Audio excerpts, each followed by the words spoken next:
Next point आपल्याला बघायचं आहे post pollination events.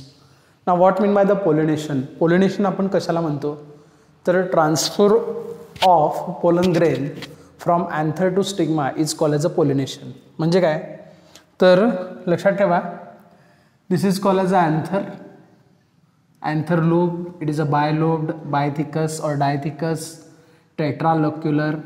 This is filament.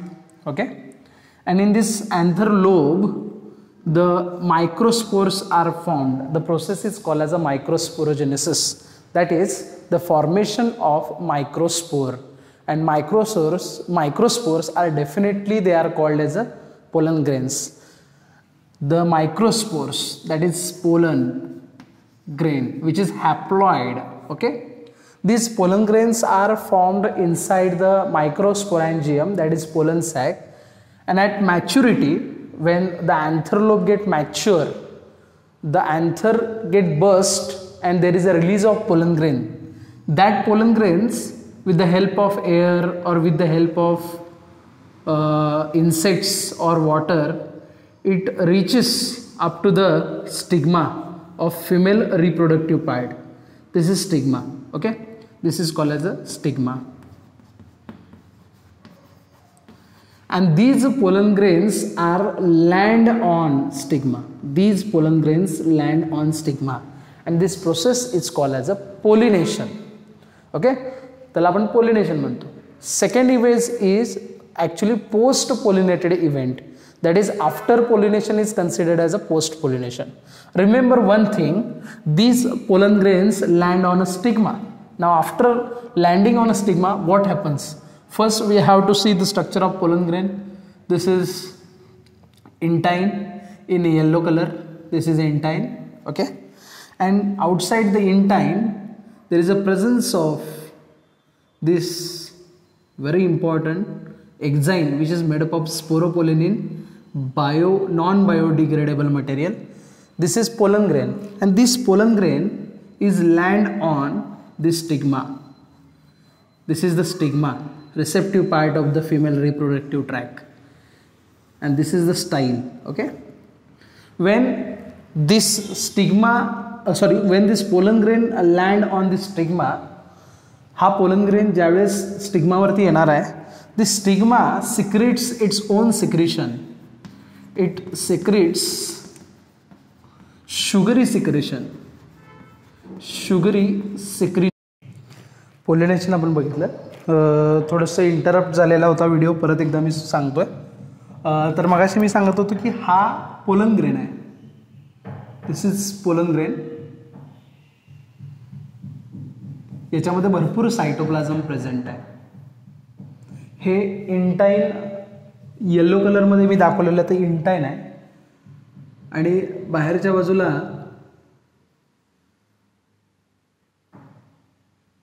हे तुम्ही बघताय. ॲक्च्युली थोडंसं बाजूला करूया. हे इंटाइन आहे, आणि इंटाइन कधी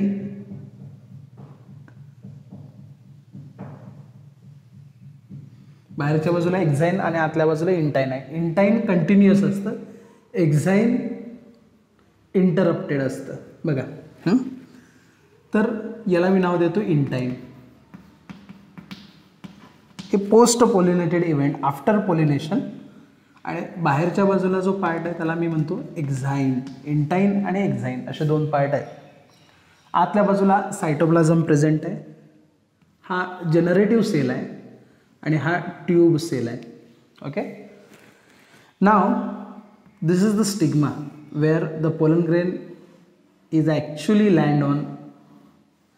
दिस इज स्टिग्मा. ओके, याला मी नाव देतो स्टिग्मा. जो पिस्टिलचा पहिला पार्ट आहे स्टिग्मा. आता हा पोलन ग्रेन याच्यावरती लँड होणार आहे. याच्यावरती काय होणार आहे? लँड होणार आहे. आतल्या बाजूला भरपूर सायटोप्लाझम आहे. हा जो न्यूक्लियस आहे किंवा हा जो सेल आहे याला आपण ट्यूब सेल असं म्हणतो, आणि हा जो दुसरा सेल आहे त्याला आपण जनरेटिव्ह सेल असं म्हणतो. Generative sale. ओके, आता हा जो स्टिग्मा असतो तो stigma it secretes the sugary secretion stigma secrete करतं. शुगरी सिक्रिशन म्हणजे नेमकं काय, तर याच्यामध्ये मॅक्झिमम शुगर असते, कार्बोहायड्रेट आहेत, पॉलिसॅकराइड आहे, प्रोटीन आहे, वॉटर मॅक्झिमम आहे, हे सगळं सिक्रेट केलं जातं. कुणाकडून सिक्रेट केलं जातं, ह्या स्टिग्माकडून सिक्रेट केलं जातं. ॲक्च्युली हे असं इथं मी लेबल. आता हे जे शुगरी सिक्रेशन आहे हे सगळं पोलन ग्रेन काय करणार, ॲब्सॉर्ब करणार. काय करणार, ॲब्सॉर्ब. हे सगळं ॲब्सॉर्ब केलं जाईल. मी इकडे ॲरो दाखवतोय. ॲब्सॉर्ब केल्यामुळं आतलं व्हॉल्यूम वाढलं ना, आणि व्हॉल्यूम वाढल्यामुळं ते प्रेशर इंटाईनवरती पडतं, आणि हा जो जर्मपोर आहे ना, जर्मपोर, त्या जर्मपोरमधून हा इंटाईन असा खालच्या बाजूला वाढायला चालू होतो, आणि यालाच आपण म्हणतो पोलन ट्यूब. काय म्हणतो आपण याला, पोलन ट्यूब. पोलन ट्यूब ही इंटाईनचंच एक्सटेन्शन आहे. आतल्या बाजूला प्रेशर पडलं का, तर ॲब्सॉर्प्शन झालं. सेलनी काय केलं, स्टिग्मामधलं सगळं ॲब्सॉर्ब केल्यामुळे त्याचं एक्सटेन्शन बाहेर आलं, आणि याला आपण काय म्हणतो, पोलन ट्यूब. तर हा जो जनरेटिव्ह सेल आहे हा डिवाइड होतो, आणि डिवाइड झाल्यानंतर त्याच्यापासून 2 मेल गॅमेट्स तयार होतात. मग हा सेल डिवाइड झाला, इथं एक गॅमेट तयार झाला, इथं एक गॅमेट तयार झाला. मग हे 2 मेल गॅमेट तयार झाले म्हणून आपण पोलन ग्रेनला काय म्हणतो, गॅमेटोफाईट असं म्हणतो. सगळ्यात महत्त्वाचं ही जी प्रोसेस आहे ही पोलिनेशन नंतरची होणारी प्रोसेस आहे, म्हणून याला आपण पोस्ट पोलिनेटेड इव्हेंट्स असं म्हणतो. ही गोष्ट इथं लक्षात ठेवावी लागेल. याला आपण पोस्ट पोलिनेशन इव्हेंट्स म्हणतो. ओके, ठीक आहे. नेक्स्ट पॉईंट आपल्याला बघायचं आहे पिस्टिल, त्याच्यानंतर मेगास्पोरेंजियम आणि embryo sac. Page number 24 NCERT 2.2.2. The pistil, heading देतो मी, द पिस्टिल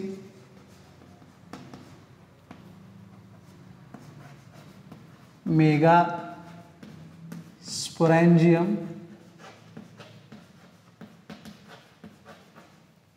and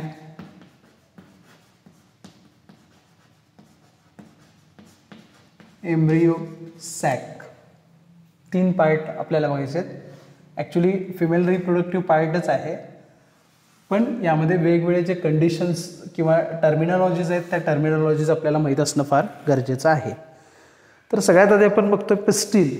पिस्टिल म्हणजे नेमकं काय असतं, तर ऑलरेडी मॉर्फॉलॉजी हा टॉपिक आपल्याला झालेला आहे, डिटेलमध्ये घेतलेला सुद्धा आहे, लिहूनसुद्धा भरपूर दिलेला आहे. तर now we are just concern with a reproductive part of the flower. Okay, so we are going to start the structure of pistil. Gynoecium. What is gynoecium or gynoecium? Gynoecium. What is gynoecium? It is female reproductive part. Okay, तर लक्षात ठेवा, this is female reproductive part. It is actually in single. Suppose if many female reproductive parts like this if present,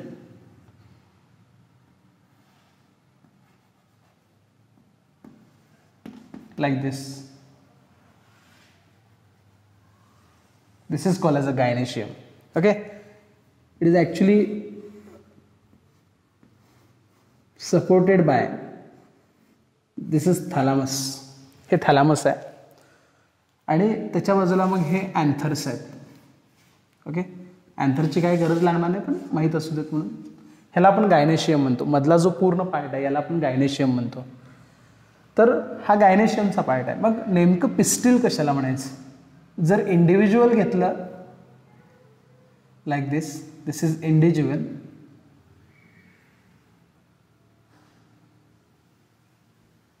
हा individual जो part आहे याला आपण pistil असं म्हणतो. लक्षात ठेवा, याला आपण काय म्हणतो? पिस्टिल असं म्हणतो. This is called as a pistil, किंवा याला आपण कार्पेल सुद्धा म्हणतो. What it is called? Carpel. याला आपण कार्पेल सुद्धा म्हणू शकतो. जर एका फ्लावरमध्ये सिंगल कार्पेल जर असेल तर त्याला आपण मोनो कार्पेलरी असं म्हणतो. बघा, सिंगल कार्पेल जर प्रेझेंट असेल तर त्याला आपण मोनो कार्पेलरी असं म्हणतो, दोन असतील तर बाय कार्पेलरी म्हणतो, आणि भरपूर जर असतील तर मल्टी कार्पेलरी आपण म्हणतो. जर समजा हे कार्पल्स एकमेकांना जर फ्यूज असतील, बघा एकमेकांना जर फ्यूज असतील तर त्याला आपण सिन कार्पस असं म्हणतो. जर ते फ्यूज असतील एकमेकांना आणि एकमेकांपासून जर फ्री असतील तर त्याला आपण ॲपोकार्पस असं म्हणतो, जर एकमेकांपासून फ्री असेल तर. तर हे terminology already we have seen in a morphology, in 11th standard morphology of flowering plant ह्या टॉपिकमध्ये आपण बघितलेलं आहे. फ्यूज असेल तर सिनकार्पस म्हणा, फ्री असतील तर ॲपोकार्पस. त्याचे एक्झाम्पल्ससुद्धा मी सांगितलेलं होतं. ॲपोकार्पसमध्ये हिबिस्कस आहे, त्याच्यानंतर सिनकार्पसमध्ये मायकेलिया आपण बघितलेलं होतं. तर बरेचसेच एक्झाम्पल आपण बघितलेले होते. आता आपल्याला फक्त फिमेल रिप्रोडक्टिव्ह पार्ट त्याचा बघायचा होता. ठीक आहे, नेक्स्ट पॉईंट आहे, हा जो कार्पेल आहे सिंगल, याला तुम्ही कार्पेल म्हणा किंवा तुम्ही त्याला पिस्टिल म्हणा. ह्याचे 3 पार्ट आहेत.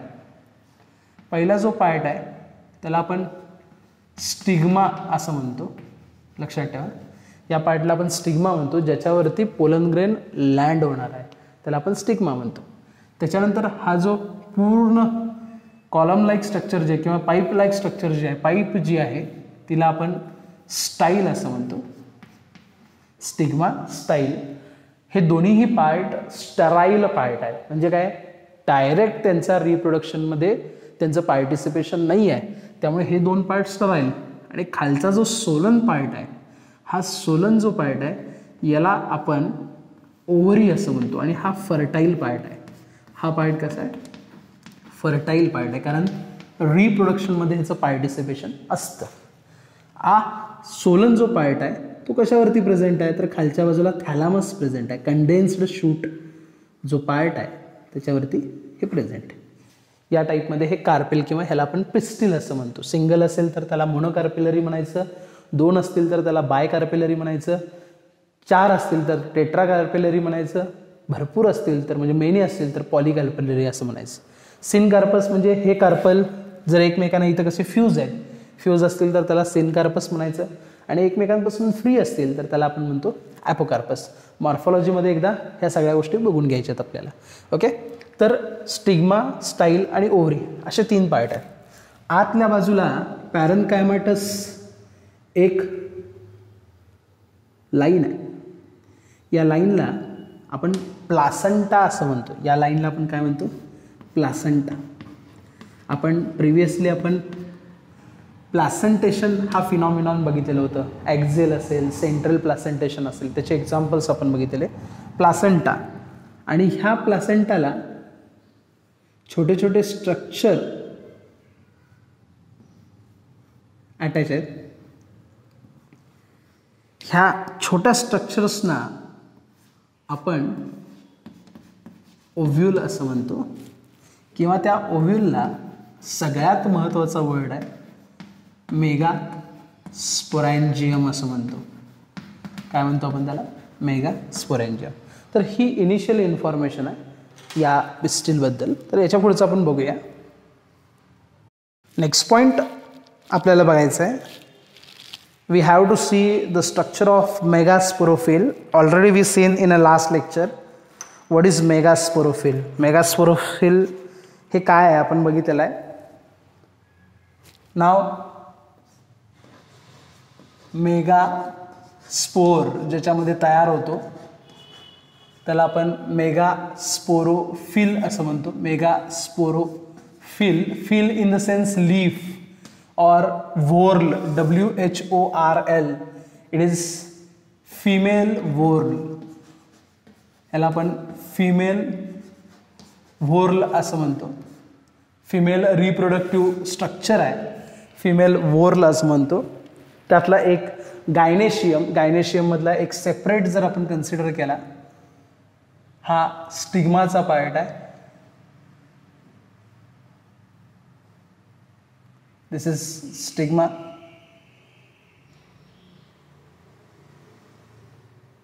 दिस is style.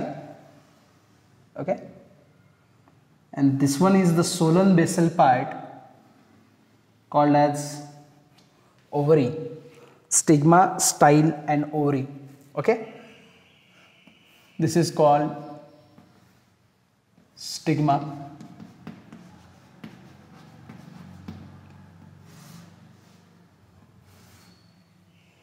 This one is called style.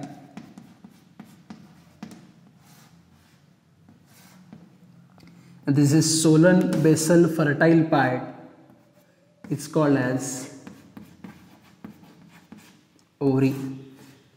This is called as a megasporophyll. याला आपण मेगास्पोरोफिल किंवा याला आपण पिस्टिल म्हणतो. जर ग्रुप असेल तर त्याला आपण गायनेशियम असं म्हणतो. जर सिंगल असेल तर त्याला आपण कार्पेल असं म्हणतो, किंवा त्याला आपण पिस्टिल असं म्हणतो, किंवा त्याला आपण मेगास्पोरोफिल असं म्हणतो. का मेगास्पोरोफिल म्हणायचं कळालं तुम्हाला?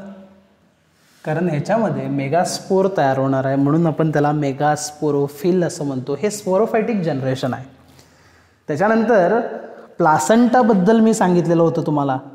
ओव्हॅरियन कॅव्हिटीमध्ये चेंबर्स असतात आणि एक पॅरेन्कायमॅटस कुशन असतं. This is called as a ovarian cavity. ह्याला आपण ओव्हॅरियन कॅव्हिटी असं म्हणतो. आणि त्याच्यामध्ये असे कुशन्स असतात. पॅरेन्कायमॅटस टिश्यूपासून तयार झालेलं एक कुशन असतं आणि ह्या कुशनला छोटे छोटे स्ट्रक्चर्स अटॅच असतात. इथं तुम्ही बघू शकताय, या साईडला सुद्धा बघू शकताय, या साईडला सुद्धा बघू शकताय. मधला जो पार्ट आहे ग्रीन कलरचा तो कुशन आहे, त्याला आपण प्लासंटा असं म्हणतो. बघा, याला मी म्हणणार आहे प्लासंटा. ह्याला नाव देऊया आपण, म्हणजे कन्फ्युजन होणार नाही. ह्याला आपण प्लासंटा असं म्हणतो. ओके, हा प्लासंटा आहे. ओके, आणि सगळ्यात महत्त्वाचं जे येलो कलरमध्ये दाखवलं ना ते ओव्ह्यूल आहे. काय आहे ते? ओव्ह्यूल. काय असणार आहे? ओव्ह्यूल. आणि ओव्ह्यूललाच आपण काय म्हणतो? मेगा स्पोरॅन्जियम. स्पोरॅन्जियम म्हणजे सॅक.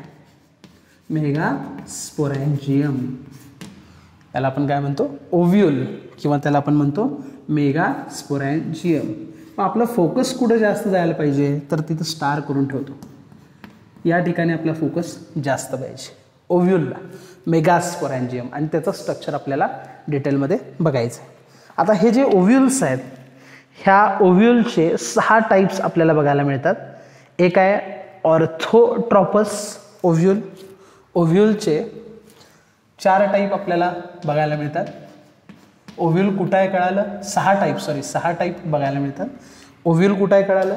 ओव्हॅरियन कॅव्हिटीमध्ये जे येल्लो कलरचं दिसतं ना ते ओव्ह्यूल आहे. त्यातला पहिला ओव्ह्यूलचा जो टाईप आहे लिहून घ्या, ऑर्थोट्रॉपस.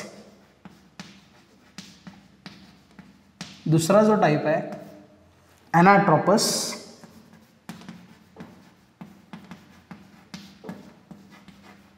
ऑर्थोट्रॉपस, ॲनाट्रॉपस. तिसरा जो टाईप आहे तो हेमीट्रॉपस. तिसरा जो टाईप आहे तो हेमीट्रॉपस.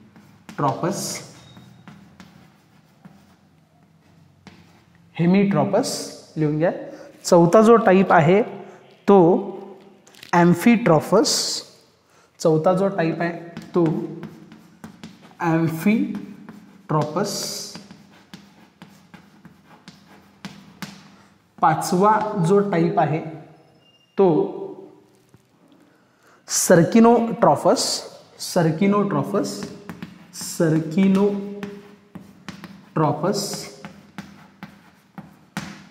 आणि 6वा जो टाईप आहे तो जो आहे त्याचं नाव आहे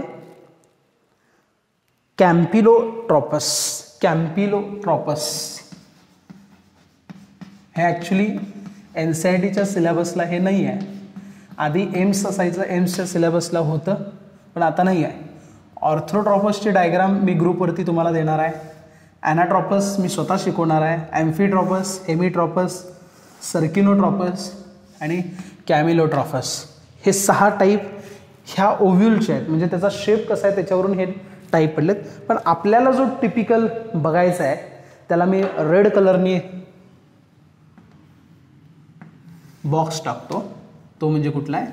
ॲनाट्रोपस ओव्ह्यूल. आपल्याला काय बघायचं आहे? ॲनाट्रोपस ओव्ह्यूल बघायचं. ओके. नेक्स्ट पॉईंट आपल्याला डिटेलमध्ये बघायचं आहे ॲनाट्रोपस ओव्ह्यूल. ओव्ह्यूलचं स्ट्रक्चर आपल्याला बघायचं आहे. ॲनाट्रोपस ओव्ह्यूल मी हेडिंग देतोय. आपल्याला जे बघायचं आहे त्याच्याबद्दल त्याचं हेडिंग आपल्याला इथं देता येईल. इथं देतोय ॲनाट्रोपस.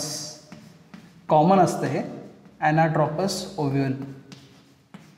हे स्ट्रक्चर आपल्याला बघायचं आहे. मुद्दाम मी येलो कलर दिलेला आहे कारण डायग्राममध्ये ओव्ह्यूल कुठं प्रेझेंट आहे बघा, इथं आहे. त्यामुळे डायग्राम डेव्हलप करावी लागेल आपल्याला. हे ओव्ह्यूल कसं असतं बघा, अशा टाईपमध्ये असतं, इन्व्हर्टेड.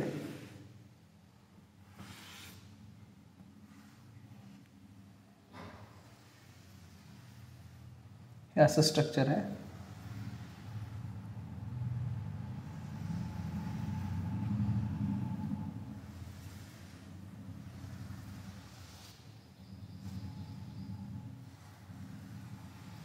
असं स्ट्रक्चर आहे. ओके. आणि खाली असते. तर हे ॲनाट्रोपस ओव्ह्यूल आहे. ओके.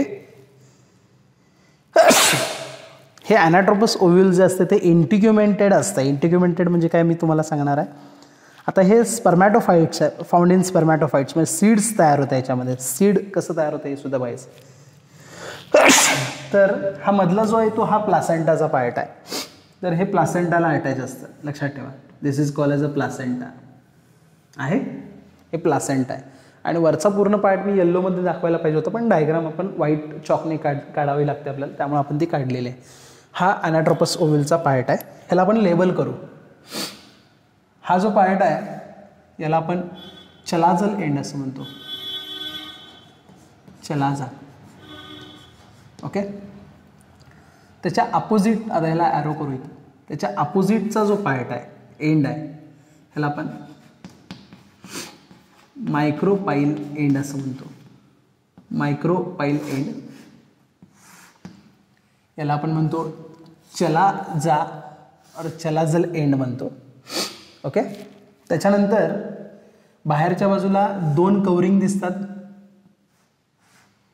हा एक कवर आहे आणि हा एक कवर आहे. याला आपण इंटिग्युमेंट असं म्हणतो. दोन इंटिग्युमेंट असल्यामुळं याला आपण बायटेग्मिक ॲनाट्रोपस ओव्ह्यूल असं म्हणतो. दोन इंटिग्युमेंट्स आहेत बघा ना, इनर इंटिग्युमेंट्स आणि आउटर इंटिग्युमेंट्स दोन आहेत. ओके. आता हा जो पार्ट आहे, this part is called as a placenta. गडबड करायची नाही कुठल्याही गोष्टीची, व्यवस्थित स्ट्रक्चर पहिल्यांदा समजून घ्या. प्लासेंटा इथं तुम्ही बघू शकता, प्लासेंटा पार्ट आहे. ओके.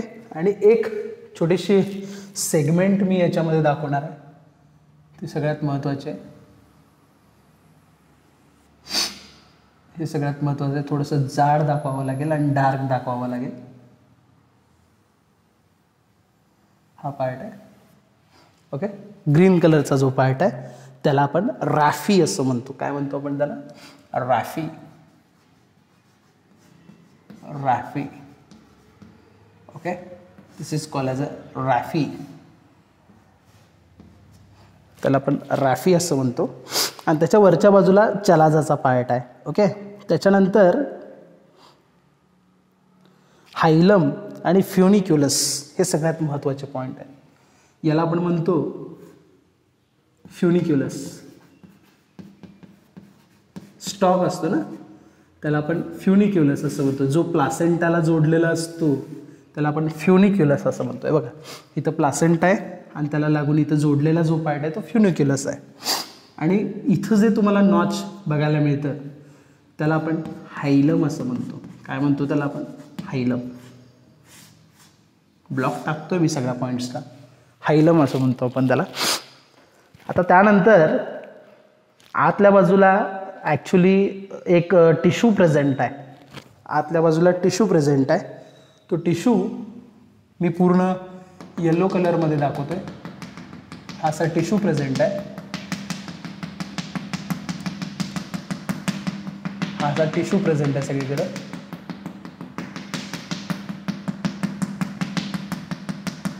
हा टिश्यू आहे, ह्या टिश्यूला येलो कलरचं जे डॉटेड पॉइंट दिसतो ना सगळीकडं, हा येलो कलरचा पॉइंट जो सगळीकडे दिसतोय,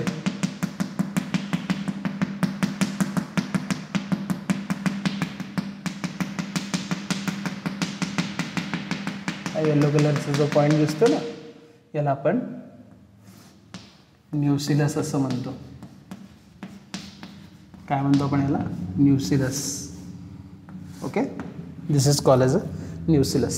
आणि आता जे मी तुम्हाला दाखवणार आहे ते सगळ्यात महत्त्वाचं आहे. मेगास्पोरॅन्जियम मी दाखवणार आहे. हा सगळा न्यूसिलसचा पार्ट झाला. ओके, त्या न्यूसिलसपासून एक छोटंसं मध्ये सॅक तयार होते. न्यूसिलस टिश्यूपासून एक सॅक तयार होते अशा आतल्या बाजूला.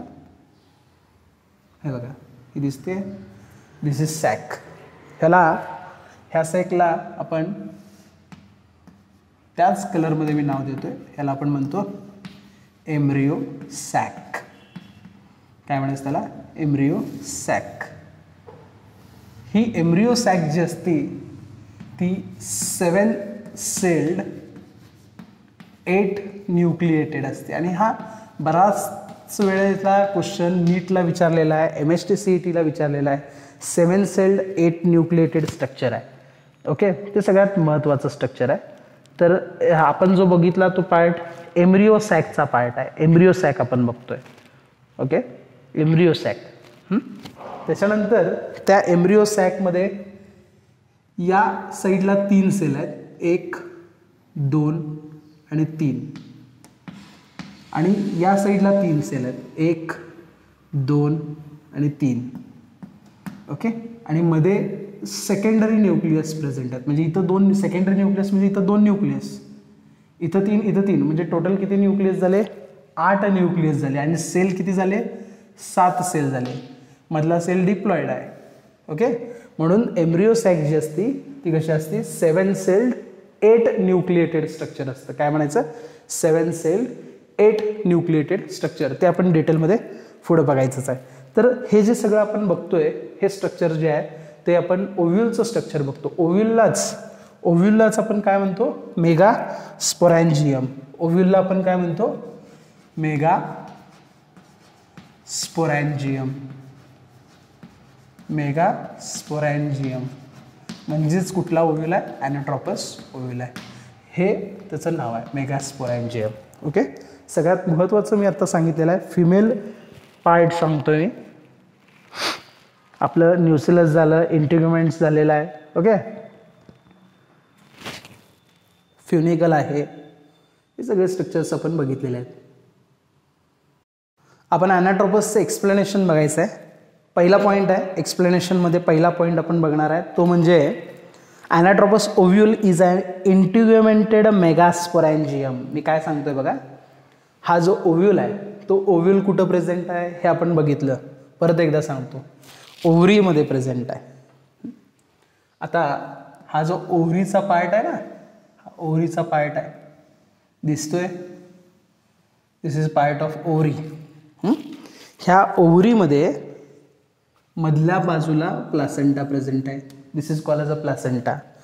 आणि ह्या प्लासेंटाला हा ओव्ह्यूल प्रेझेंट आहे. लक्षात राहील? म्हणजे सेपरेट स्ट्रक्चर काढायचं म्हणलं तर हा प्लासेंटा आहे. This is placenta. आणि ह्या प्लासेंटाला हे स्ट्रक्चर प्रेझेंट आहे. This is called as a ovule. हे स्ट्रक्चर फक्त आपल्याला फिरवलेलं आहे, तर हे याप्रमाणे दिसेल. ओके, तर फर्स्ट पॉईंट, इट इज इंटिग्युमेंटेड मेगास्पोरॅन्जियम. ह्याच्यामध्ये मेगास्पोर तयार होतो. स्पोर मागा आपण मेलमध्ये मायक्रोस्पोर म्हणत होतो, फिमेलमध्ये काय तयार होतं? मेगास्पोर तयार होतं. म्हणजे हा जो ओव्ह्यूल आहे, दिस ओव्ह्यूल इज इंटिग्युमेंटेड मेगास्पोरॅन्जियम. इंटिग्युमेंटेड म्हणजे बाहेरच्या बाजूला 2 कवरिंग प्रेझेंट आहेत, त्याला आपण इंटिग्युमेंट्स असं म्हणतो. जर ते एक इंटिग्युमेंट असेल म्हणजे एक फक्त लेअर असेल तर त्याला आपण युनिटेक्मिक असं म्हणतो. आणि 2 जर असतील तर त्याला बायटेक्मिक म्हणतो. इंटिग्युमेंटेड त्याच्यामध्ये मेगास्पोर तयार होतो, म्हणून ओव्ह्यूलला आपण काय म्हणतो? मेगास्पोरॅन्जियम. आणि हे मेगास्पोरॅन्जियम कसं आहे, बायटेगमिक. बायटेगमिक, बाय म्हणजे दोन, टेगमिक म्हणजे काय, इंटिग्युमेंट्स. दोन इंटिग्युमेंट्स, एक आणि दोन, दोन इंटिग्युमेंट्स जर प्रेझेंट असतील तर त्याला आपण काय म्हणतो, बायटेगमिक असं म्हणतो. हा पहिला पॉईंट आहे. दुसरा पॉईंट आहे, and angiospermic ovule is typically ovoid and whitish structure. हे ओव्ह्यूल कसं आहे, ओवाइड आहे अँड व्हाईटिश इन कलर. ह्याचा जो कलर असतो तो व्हाईट कलर असतो आणि हे ओव्हल शेपमध्ये येतं. ॲनाट्रोपस ओव्ह्यूल हे कुठल्या शेपमध्ये येतं, ओव्हल शेपमध्ये येतं. त्याचबरोबर यामध्ये पॅरेन्कायमाटस जो टिश्यू आहे, हा पॅरेन्कायमाटस टिश्यू जो आहे याला आपण प्लासेंटा म्हणतो. म्हणजे ovule it is attached to placenta. आणि प्लासेंटा हे काय, पॅरेन्कायमाटस टिश्यू आहे, पॅरेन्कायमाटस कुशन आहे, त्याला आपण काय म्हणतो, प्लासेंटा असं म्हणतो. त्याच्यानंतर आहे खालच्या बाजूला ओव्ह्यूलचा जो स्टॉक आहे, the stalk of ovule is called as a funicle. हा स्टॉक आहे, हा जो स्टॉक आहे ना, ह्या स्टॉकला आपण काय म्हणतो, फ्युनिकल म्हणतो. तिथून हे ग्रीन कलरचा जो पार्ट आपल्याला वरती बघायला मिळतो त्याला आपण रॅफी असं म्हणायला लागलो. रॅफी लक्षात ठेवा, त्याला आपण रॅफी म्हणतो. सगळ्यात महत्त्वाचं आहे, अंडरलाईन करून घ्या. ओके, एक नॉच लाईक स्ट्रक्चर प्रेझेंट आहे. ह्या नॉच लाईक स्ट्रक्चरला आपण काय म्हणतो, हायलम म्हणतो. हायलम, जिथं फ्युनिकल अटॅच आहे. वरचा जो एंड आहे त्या एंडला आपण चलाजल एंड असं म्हणतो. कुठला एंड म्हणतो, चलाजल एंड. खालचा जो अपोजिट एंड आहे त्या एंडला आपण मायक्रोपायलर एंड असं म्हणतो. ओके, त्याच्यानंतर आतल्या बाजूला सगळ्यात महत्त्वाचं मी सांगतो, आतल्या बाजूला न्यूसिलस नावाचा डिप्लॉइड टिश्यू आहे. लक्षात ठेवा, न्यूसिलस is also called as diploid tissue. आणि ॲक्च्युली ह्याच्यापासून एम्ब्रिओ सॅक तयार होती. रेड कलरची जी आपण बघतोय ती एम्ब्रिओ सॅक बघतोय. आता ह्या एम्ब्रिओ सॅकचं स्ट्रक्चर काय आहे ते सुद्धा आपण बघूया. एम्ब्रिओ सॅक म्हणजे लेबल बघूया, डायग्राम बघूया, त्याच्यानंतर आपल्याला डिटेल पुन्हा बघायचंच आहे. ओके, तर आतली जी या टाईपमध्ये ओव्हल शेपमध्ये एम्ब्रिओ सॅक येते, दिस इज एम्ब्रिओ सॅक. हे एम्ब्रिओ सॅक आहे आणि 1, 2, 3 हा एंड कुठला, चलाजल एंड आहे. हे 3 सेल आहेत. ह्या तिन्ही सेलला मी नाव देणार आहे अँटीपोडल सेल. लक्षात ठेवा, याला मी नाव काय देणार आहे, अँटीपोडल सेल्स. काय नाव देणार आहे, अँटीपोडल सेल्स. त्याच्या अपोजिटला तिघांचा ग्रुप आहे, 1, 2, 3. ही कुठल्या एंडला आहे, मायक्रोपाईल एंडला आहे. 1, 2, 3. ह्या ॲपॅरेटसला मी म्हणणार एग ॲपॅरेटस. पण त्यात कसं आहे बघा, हा मधला जो पॉईंट आहे की नाही, ही मेन एग आहे. काय, ही एग. आणि त्याच्या बाजूला जे 2 आहेत ना त्याला आपण सिनर्जिड सेल म्हणतो. सिनर्जिड सेल्स म्हणतो. म्हणजे बाजूला 2 आहेत ते सिनर्जिड सेल आणि ही आहे ती एग. ह्या तिघांना मिळून आपण एग ॲपॅरेटस म्हणतो. काय म्हणतो, एग ॲपॅरेटस.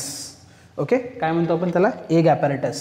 आणि मध्ये हा मोठा सेल आहे, त्याला आपण सेकंडरी न्यूक्लियस असं म्हणतो. काय म्हणतो आपण याला, सेकंडरी किंवा पोलार सेकंडरी न्यूक्लियस. हे सगळे अँटीपोडल सेल कसे आहेत, हॅप्लॉइड आहेत. एग ॲपॅरेटसमधले सगळे सेल कसे आहेत, हॅप्लॉइड आहेत. आणि फक्त सेकंडरी न्यूक्लियस कसं आहे, डिप्लॉइड आहे. म्हणजे न्यूक्लियस किती झाले बघा, 1, 2, 3, 4, 5, 6, 7, 8. म्हणजे न्यूक्लियस किती झाले, 8. आणि सेल किती झाले, 7.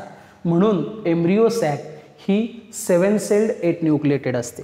ओके, आणि हा पूर्ण एम्ब्रिओ सॅकचा पार्ट आहे. This is called as a embryo sac. हे सगळ्यात महत्त्वाचं आहे. आणि हे ॲक्च्युली कशापासून तयार होतं, न्यूसिलसपासून तयार होतं.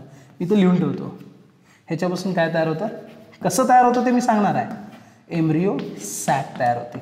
काय तयार होते, एम्ब्रिओ सॅक. कुणापासून तयार होते, न्यूसिलसपासून. मी 3 वेळा म्हणतो, न्यूसिलसपासून एम्ब्रिओ सॅक तयार होते, न्यूसिलसपासून एम्ब्रिओ सॅक तयार होते, न्यूसिलसपासून एम्ब्रिओ सॅक तयार होते. हे सगळ्यात महत्त्वाचं आहे. हां, आणि ह्याच्यामध्ये एग तयार होतो बघा, एग. आता ही प्रोसेस आपल्याला डिटेलमध्ये बघायची आहे की डेव्हलपमेंट कशी होती ते आपल्याला डिटेलमध्ये बघायचं.